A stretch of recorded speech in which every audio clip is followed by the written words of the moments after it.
Well, Romans chapter 8, verse 28, which is, and we know that all things work together for good for those who love Him and are called according to His purpose. And then you jump to verse 31, and he says, what shall we say to these things? What shall we say to these things? And you're wondering, what things? And then you jump to verse 37. And again, he says the same kind of statement. He says, yet in all these things, okay? These things. What shall we say to these things? And yet in all these things. The things that Paul is talking to and referring to are the things that you and I face every day. He's talking about the peril.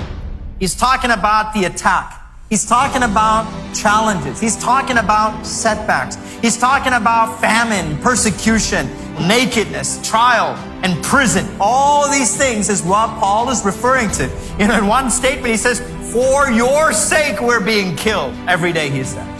For the sake of the body of Christ, saying because we're taking the gospel of Jesus Christ everywhere, for your sake we are facing death. In other words, Paul's saying we're literally facing death threats upon our life. We're literally facing such incredible challenges and setbacks, but in all these things, we are more than conquerors. That's what Paul says. He says, even though I'm facing prison, even though I'm facing death threats, persecution, nakedness, in all these things, we are more than conquerors through God who loved us.